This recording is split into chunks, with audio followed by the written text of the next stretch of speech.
eu desfruto o sagrado dos dias. Sorvo a transcendência com a mesma naturalidade que respiro. Não me esforço para isto. Apenas obedeço aos comandos da alma, à voz calma que em mim clama por ritos santos. Não me privo de esbarrar em Deus. Eu experimento quando dobro os joelhos no ritual de prece, mas também quando derramo no prato claro uma concha de feijão escuro. Emociona-me a beleza das coisas. Comove-me a delicadeza divina, o gesto generoso de deitar sobre o ordinário de minhas demandas o seu manto sagrado. É litúrgico viver. É o corpo que declara. Conhece os segredos dos místicos. Rezar o significado das horas, dividir o tempo, estender a renda sobre o altar, cobrir o corpo de paramentos, inspecionar urgências, solicitar a Deus o que desejamos de futuro e adorná-lo com os delicados laços da beleza. A amarra é redentora. É por meio dela que nos experimentamos e explicamos o passado. É miraculoso retornar. O já vivido recebe as abluções que perdoam. Nas águas do Rio Santo que corre em mim, mergulho minha humanidade. Guaro diariamente o encardido da alma. Exponho ao sol as nódoas que perturbam meu amor próprio. Exorcizo a tentação de nivelar-me ao imundo do mundo. É necessário viver. Andar na direção de tudo que me desperta os sentidos. Fomentar o sorriso dos que passam por mim. O esquartejamento das alegrias potencializa sua permanência. Dou-me aos outros sem prejuízo. É eucarístico amar. Tornar-me o pão diário que o outro mastiga para suportar viver. É confortante servir. É o léxico divino se encarnando em parcelas humanas, propondo palavras, gritando verbos, inventando adjetivos que restaura a beleza dos que estão negados. É admirável observar. Sobre os altares profanados, rostos desfigurados sugerem profecias. São verdades revolucionárias, desconcertantes. Miseráveis imersos em misteriosas alegrias nos desinstalam. Carecem de tão pouco para sorrir. Um caixote à beira da estrada e uma lua no céu, só isto. Tudo mais é invenção. O espírito livre enlaça os sonhos que o mundo desprezou. O ausente é inventado. O corpo que sonha recebe as recompensas do objeto sonhado. É necessário sonhar. Eleger no coração a fração da existência que ainda não sorveu o ar. Eu não desisto. O suave respiro do mundo sincroniza meus passos. Dou-me em segredo aos anseios do coração indômito. Ele me consome. Sente dobrado tudo o que o visita. Foi inoculado com o vírus da melancolia, não me importo. Sofro de poesia. Sou arauto do verbo que recebeu na carne o dolorimento da existência. É impossível não crer. As cenas da vida me pulverizam de fé. A mesa posta não comporta nobreza. A vitualha que está servida em nada me recorda os banquetes que já vi pelo mundo, mas é minha. É o que tenho. Mais vale a simplicidade que apacenta do que o luxo que desgoverna. Eu aprendi com o tempo. Perder foi essencial. Ganhar também. Depois de tudo ter, saber relativizar o alcançado. Quanta liberdade careço ter para olhar com indiferença as minhas vitórias, para os fracassos também. A fachada de vidro conduz minha mão à paisagem para dentro da casa. Não estou só. O gado que rumina ao longe me acompanha, a contemplação gera partilha. As distintas condições se complementam, como se propusessem soluções aos conflitos do mundo. O gosto do pão com manteiga é acrescido pela cena rural deste lugar a que chamam 7 voltas. São bem mais que 7. Eu sei que são. As voltas bem mais que 7 me envolvem e me cercam. Estou na casa que moro. Mais que isto, estou na casa que mora em mim. O verde ao longe é mastigado pelos animais num movimento que parece nunca terminar. O que aos meus olhos é beleza, para eles é sobrevivência. Sirvo-me de café recém-coado. O negro do líquido preenche o branco da louça. Completo o acontecimento. A beleza, contemplo o acontecimento. A beleza antecede a saciedade. Os olhos comem antes que a boca. É luminosa a fome. É epifânica, grandiosa, bíblica. O gado me recorda. Também eu careço ruminar nutrientes. O corpo vazio solicita repasto. Dou-lhe o que pede. É questão de sabedoria. A ancestralidade de minha condição me faz caçador. Para que a alma não se indisponha à beleza, o coração, o corpo, carece estar alimentado. O sabor se mistura ao que sei sobre mim. A matéria nos encaminha aos labirintos do espírito. Juntamente com o pão, trituro o sonho do dia. Almejo me possuir para depois me oferecer. Ser pão no banquete da amizade. É só o que quero descobrir. Muito boa noite. É com muita alegria e com esse texto do livro É Sagrado Viver que nós começamos o programa Direção Espiritual. Esse texto eu escrevi tem pouco tempo. Foi escrito nos momentos finais da entrega do meu livro à editora. E aconteceu como está descrito mesmo. Estava tomando café lá na minha casa. E da vista bonita, né, que tenho, eu extraí esse desejo, sabe, de viver a perspectiva e a dinâmica do sagrado nos meus dias. Até então, o título era outro. Mas naquele momento, como se derramasse sobre mim uma voz de Deus calma, tranquila, que soprasse nos meus ouvidos isto: Padre Fábio, resgate junto àqueles que lhe escutam, resgate junto àqueles que lhe assistem, que lhe dão crédito, que é sagrado viver. Talvez porque, minha gente, tem sido tão banal, a existência humana tem sido tratada com tanta banalidade, não é verdade? Nós precisamos ir à rua, lutar pela vida, para que não abortem as crianças, para que não matem os velhos, para que tenham paciência com os fracos, para que amem os que precisam ser amados.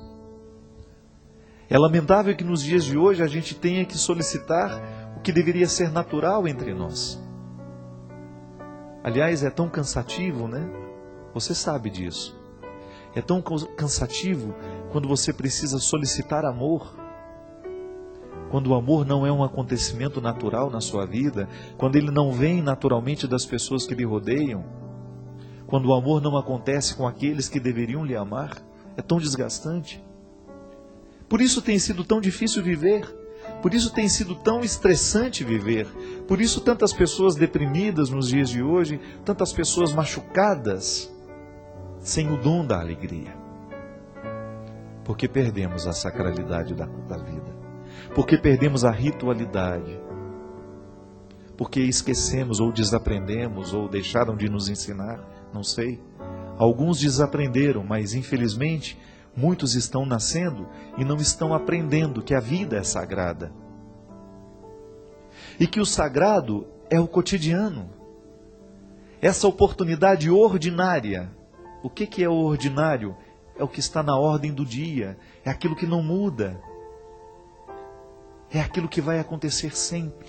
É você extrair desse ordinário que lhe pertence a sacralidade.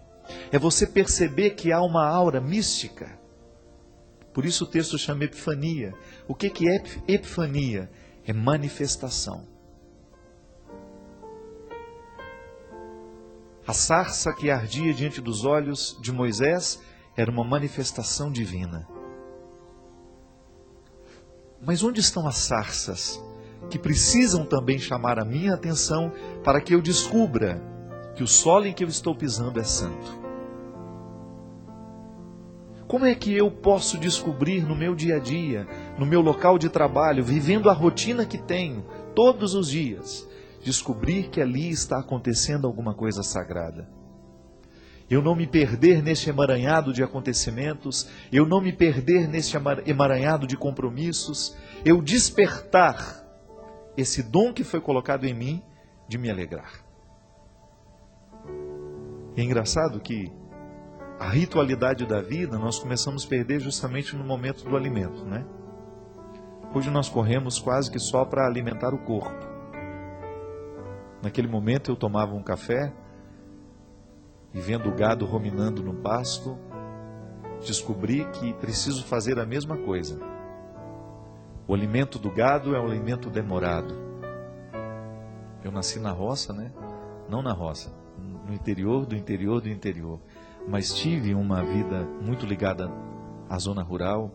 A minha irmã morava na roça, era lá que eu passava minhas férias. Sempre gostei do contexto rural. E aprendi desde muito pequeno que o gado rumina. O gado come aquele mato, aquele capim, ele vai para o estômago e volta, né? Ele fica o tempo todo ruminando, como se fosse, está extraindo ao máximo os nutrientes daquele alimento. Nós não. Nós não sabemos mais ruminar as coisas, a vida. Nós não sabemos mais demorar nos acontecimentos. Tudo para nós é muito apressado. A gente se alimenta só para não cair com baixa glicose. Por isso que a gente fez questão e achei, foi a primeira proposta de capa que eu achei linda, é um menino no meio do trigo. É? Um menino no meio de um futuro pão, de um futuro alimento. Mas é uma criança andando pelo trigal. É o pão, é o futuro do pão. É o lugar da ritualidade. É o que vai vir para a mesa. É o que vai nos reunir, né? Quantas vezes nós nos reunimos por causa do alimento? Mas pelo amor de Deus, aquela reunião não pode se resumir em ser apenas a satisfação das fomes do corpo. Nós temos outras fomes, minha gente. E o que está nos adoecendo não é mais a fome do corpo. Claro, ainda existem muitas pessoas neste mundo que passam fome. Mas estamos lutando para que cada vez mais o nosso país possa retirar essas pessoas da linha de miséria. Estamos falando de outra fome. Às vezes nós estamos muito bem alimentados no corpo, mas está nos faltando o alimento espiritual, que é a vida em Deus. E essa vida em Deus eu gosto de traduzi-la no sentido mais amplo. O que é a vida em Deus? É a vida com os irmãos também. É a fraternidade, é a experiência de nós sermos uma família, é a experiência de estarmos juntos, de saborearmos essa existência juntos, de aliviar um o peso do outro, não é? A necessidade de sermos para o outro, como eu termino o texto, o pão, o alimento. De nós sermos eucarísticos. Eu acho que outro comprometimento a gente não pode ter. Se eu me aproximo da Eucaristia, se eu comungo Jesus, se eu me comprometo com o que acontece no altar eucarístico, eu preciso assumir o compromisso de ser a Eucaristia no meio das pessoas. Também eu me dou como um alimento. Também eu me dou, também eu me ofereço como aquele que escuta, como aquele que acolhe, como aquele que ama. Também eu me disponho a ser eucarístico. Quero ser, no banquete da amizade, o pão. Quero ser alimento para os meus irmãos. Eu quero que o outro, quando se aproximar de mim, de alguma forma, sacie a sua fome espiritual. Você já imaginou que maravilha se nós assumíssemos sempre este compromisso? Se nós tivéssemos sempre essa consciência de que é sagrado viver, de que eu preciso extrair a mística do meu dia a dia, do meu cotidiano, da minha rotina, despertar esse dom de alegria que eu preciso viver diariamente e me oferecer aos outros. Tornar mais leve a vida de quem está comigo. Tornar a vida mais leve de quem anda ao meu lado, de quem trabalha comigo, de quem eu sigo, de quem de alguma forma passa pela minha vida. Chega de mesquinharia, de sentimentos mesquinhos, Nós precisamos ser alimento positivo, alimento que realmente tenha nutriente, não é? Não é aquele alimento que causa indigestão no outro, não. É engraçado isso, né? Como o outro pode nos provocar indigestão. É impressionante como uma palavra maldita, uma palavra infeliz, pode provocar no outro uma infelicidade, um mal-estar. E é aí que está justamente a nossa observância. Eu não quero ser isso para o outro, mas também não quero que o outro seja para mim. É aí que nós estabelecemos os limites, né? É aí que nós delimitamos o espaço. É aí que nós fazemos o que Moisés fez. Reconhecer a sacralidade do território e tratar aquele território, então, a partir dessa sacralidade reconhecida. Minha gente, no nosso dia a dia, como nós pecamos assim. Como nós desconsideramos, né, de que na vida do outro nós somos uma espécie de alimento. Às vezes nós causamos, né, tanto mal-estar em quem está ao nosso lado. Às vezes nós fazemos questão de sermos desagradáveis, né, com aquela pessoa com quem a gente tem um pouco de dificuldade lá no nosso ambiente de trabalho, ou dentro da nossa família. Ao invés de cortar as arestas, né, a gente faz questão de demonstrar que elas existem e a gente faz questão de fazê-las crescer. É horrível, né? Como muitas vezes a gente encontra essas posturas diabólicas em pessoas que se dizem cristãs. É o cristianismo sem Cristo, né? É o cristianismo só de fachada.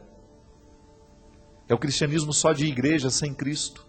Aquela pertença, eu digo, eu estou na igreja, eu sou católico, eu sou evangélico, eu sou isso, eu sou aquilo. Mas só tenho a fachada da eclesialidade. Lá no fundo, a minha igreja não tem Cristo. Porque não tem amor, não tem misericórdia, não tem compreensão, não tem fraternidade, não tem verdade. Como é que eu posso admitir,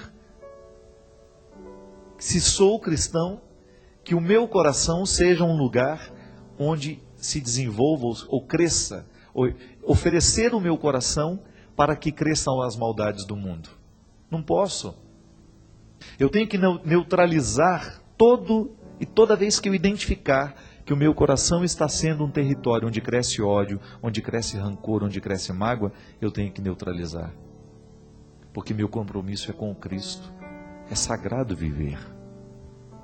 E porque é sagrado viver, eu preciso despertar essa sacralidade que já existe, que está ali, mas que muitas vezes, por causa do nosso jeito de ser e de viver, a gente acaba impedindo. Pensa aí você, nos seus ambientes de trabalho, né? Nos lugares que você frequenta. Você desperta o que é sagrado ali ou você desperta o que é mais diabólico? Como é que o que nós promovemos, né, quando nós chegamos? Essa é uma pergunta que deve ser feita todos os dias e precisa ser respondida responsavelmente todos os dias por aqueles que se dizem cristãos. Porque o cristianismo não é possível sem reflexão. É refletindo assim, diariamente, que nós vamos identificar se nós estamos no caminho certo ou não. Porque é fácil a gente se desviar do caminho. É fácil a gente ficar dentro da igreja e não ter Cristo dentro de nós. Não basta estar dentro da igreja, é preciso ter Cristo dentro de nós. E o papel da igreja é nos oferecer o Cristo. Se eu não estou nutrindo esse Cristo dentro de mim, com a minha oração, com o meu esforço diário de acolhimento dessa graça, que se mostra do controle que eu preciso ter de tudo aquilo que em mim é diabólico, a minha experiência é falsa. Ela é hipócrita. E hipocrisia não salva ninguém. O que nos salva é a verdade do coração, minha gente. Em última instância, estará você diante de Deus, tendo que dizer a Ele aquilo que Ele já sabe, mas por você mesmo, sendo capaz de reconhecer se essa salvação é para você ou não. Às vezes eu acho que o julgamento final é assim. Deus não diz uma palavra.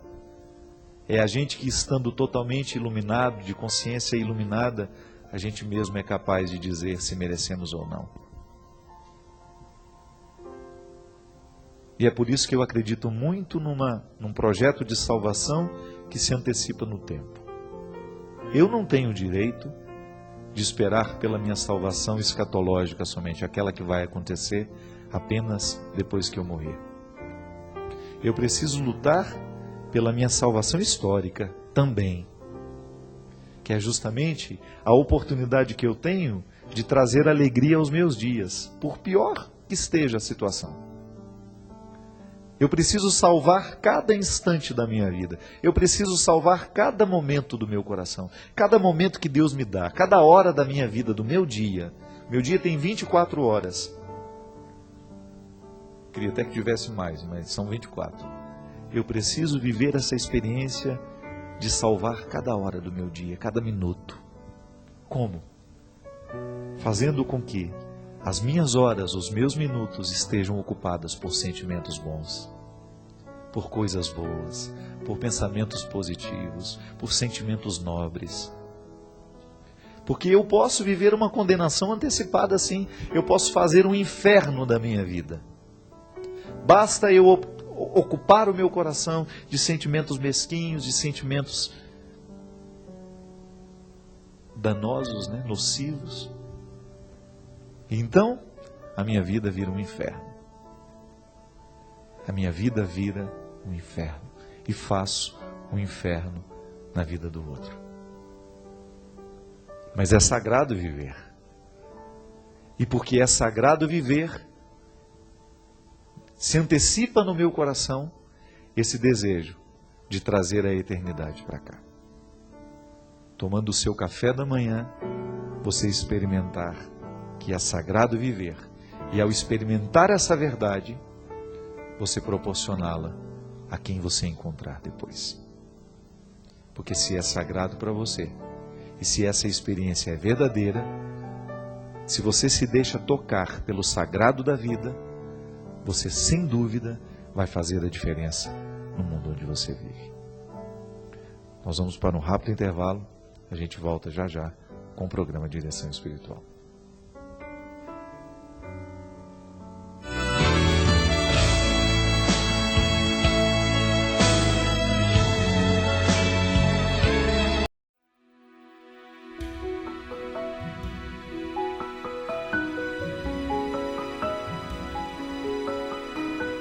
Amor tão grande